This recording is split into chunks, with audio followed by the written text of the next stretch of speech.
Before you can start to use your new Elis electric mill, you will need to follow these simple steps. Open the top of your clear box and remove the inner carton. Once removed, you can pull off the inner decorative cover to reveal the entire contents of the package. Inside, you will find the Elis electric mill, mill tray, bag of spice, batteries, replacement light, and an instruction booklet. Your first job will be to insert the batteries into your new mill. To do this, you will need to remove the motor block from the base of the mill. With one hand on the top of the mill and the other on the bottom, twist the motor block to the unlocked position. Flip the motor block over and locate the two small clips on the inside. With a small pointed object, such as a pen, push each clip to the center of the mill. Flip the motor block over once more and shake until the internal motor and battery compartment slides out safely into your hand. You are now ready to install your batteries. Remove the provided AAA batteries from their package and install them one at a time. Note the polarity markings as you install the batteries. Keep in mind that the flat negative side of the battery always goes against the coil spring. You will want to be sure that the batteries were installed correctly before putting the mill back together.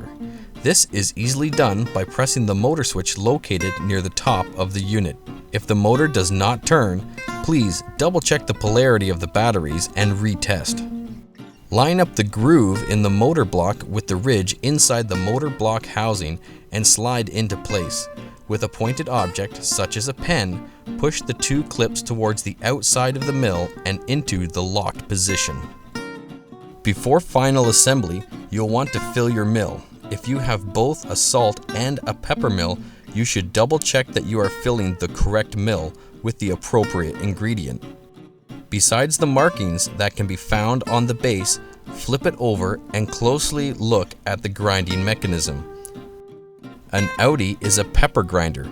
The grinding mechanism extends below its mounting point on the bottom of the mill. An innie is a salt grinder. The concave stainless steel grinding mechanism is flush with its mounting point at the bottom of the mill. Depending on your mill, carefully fill the reservoir to the top with the appropriate peppercorns or coarse dry sea salt.